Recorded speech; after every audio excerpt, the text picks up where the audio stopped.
Hello दोस्तों, कैसे हैं आप सब लोग। आशा करती हूँ अच्छे होंगे। हमारी आज की कहानी का नाम है गंवार। जैसे ही रमन घर में घुसा तो माँ के चीखने की आवाज़ आ रही थी। ओह, फिर सामत आ गई नमिता की। लगता है आज फिर कोई गलती कर दी उसने। क्या हुआ माँ, क्यों लाल पीली हो रही हैं? कितना बुरा लगता है। आपकी चीखने की आवाज़ घर के बाहर तक जा रही है। ये बात अपनी बीबी को समझा। कैसी गंवार लड़की मेरे सिर पर ला बैठाई है तूने। मैं तंग आ गई इससे। माँ गुस्से से बोली। अब क्या कर दिया इसने? रमन झुंझलाया।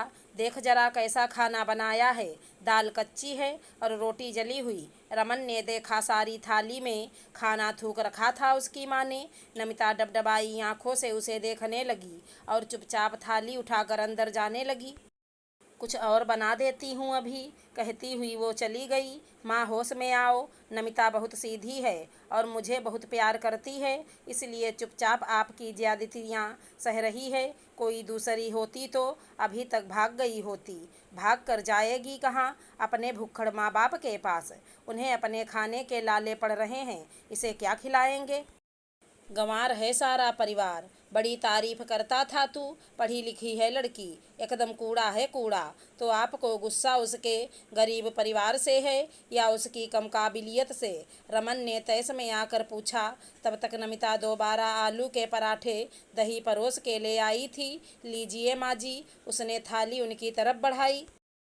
ये देख, कैसे मोटे पराठे थोपे हैं, जैसे कोई जानवर खाएगा इन्हें। कुछ सिखाया है तेरी माँ ने या नहीं? गंवार कही कि वो पराठों को तोड़कर टुकड़े करती। इससे पहले रमन ने उनके हाथ से थाली ले ली। ठीक है अम्मा, तुम्हें पसंद नहीं तो मुझे दे दो, बड़ी भूख लगी है। नमिता, प्लीज़ थोड़ी सब्जी भी ला दो, मैं हाथ धोकर आता हूँ अभी। माँ बड़बड़ाती रहीं और रमन स्वाद ले लेकर पराठे खाता रहा। सोच रहा था वो, क्यों उसकी माँ नमिता को नापसंद करती हैं? क्या सिर्फ इसलिए कि उसके पेरेंट्स ने बहुत बड़ी शादी नहीं की थी, उनकी उम्मीद के अनुसार दहेज नहीं दिया था? कितनी ओछी सोच है माँ की। वो लज्जित हुआ ये सोचकर। कोई तेज तर्रार लड़की होती तो बता देती उन्हें जुबान चलाने का नतीजा। अगले ही साल माँ ने रमन के छोटे भाई अतुल की शादी अपनी पसंद से एक ऊंचे घराने की लड़की रुचि के साथ कर दी। रुचि सुंदर थी और अमीर माँ बाप की इकलौती बेटी थी। खूब दान दहेज लाई थी संग में। माँ की खुशी का ठिकाना ना था। अपनी सहेलियों के आगे दिन रात प्रदर्शन करती। कभी उसके लाए गहनों का जिक्र होता तो कभी उसके घर से आए तोहफों का। रुचि भी समझ गई थी अपनी सास का लालच और खुद को मिलती इज्जत का कारण।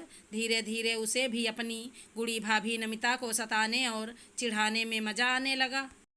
वो शुरू में सास का साथ देती। जब भी वो नमिता की बुराई करती वो आग में घी डालती और मजा लेती। लेकिन जल्दी ही वो खुद अपनी सास को भी नियंत्रित करने लगी थी। उसने यही देखा था, यहाँ जब भी सास गुस्सा होने लगे उसके आगे कोई महंगी चीज़ मुंह पर मारो और उनकी बोलती बंद कर दो। दिन और बढ़े तो उसकी जुबान भी खुलने लगी। वो आए दिन अपनी सास को ही खरी खोटी सुना देती। उसकी सास अक्सर नमिता को डांटती थी। जब भी कोई बच्चा बीमार होता और नमिता उसे रमन को पकड़ाती, वो झट कहती, हमारे 10 बच्चे हुए, हमने तो कभी तुम्हारे ससुर को परेशान नहीं किया। आजकल की औरतों को देखो, हर बात पर पति की हेल्प चाहिए। एक दिन उसी तर्ज में वो रुचि को भी डांटने लगी। रुचि का गुस्सा 7वें आसमान पर पहुंच गया। अम्मा जी, मुझे नमिता भाभी समझने की भूल मत करना आप। मैं घर की ईंट से ईंट बजा दूंगी अगर किसी ने मुझसे पंगा लिया या मुझे कुछ भी कहा। जानती नहीं, 3 गाड़ी भरकर सामान लाई थी अपने मायके से। रमन की माँ सकते में आ गईं। उसे आज तक सुनाने की आदत थी, सुनने की नहीं। उसने घूर कर छोटी बहू को देखा। रुचि चिल्लाई, ज़्यादा घूरिए मत। अतुल से कहकर आज ही मैं अलग घर में रहूंगी। यहाँ तो अजीब गंवार लोग हैं, जीने ही नहीं देते चैन से। पैर पटकती वो कमरे से बाहर हो गई। रमन की माँ को आज पहली बार एहसास हुआ कि किसी को गंवार कह देना कितना सरल होता है, पर खुद के लिए गंवार सुनना उतना ही अपमानजनक। वो इतने वर्षों नमिता को गंवार कूड़ा बेवकूफ़ कहती रही। उसने कभी पलट कर जवाब नहीं दिया। कितनी शांत और सहनशील है वो। और एक ये कल की आई लड़की उनके एक बार गुस्सा करने पर भड़क गई। उन्होंने खुद की गलती महसूस की और निश्चय किया मन में, आज से वो ध्यान रखेंगी कि बहुओं से कैसे बोलना है। अपनी इज्जत आपके अपने हाथों में ही होती है। अगर दूसरे से लेनी है तो पहले खुद संयमित और शिष्ट व्यवहार करें, तभी आपको वो इज्जत मिलेगी। बड़ी बहू नमिता गंवार नहीं बल्कि सचमुच का हीरा है, जिसे संभाल कर रखने की ज़रूरत है उन्हें। अगर हमारी कहानी पसंद आई हो तो चैनल को लाइक शेयर सब्सक्राइब करें। धन्यवाद दोस्तों।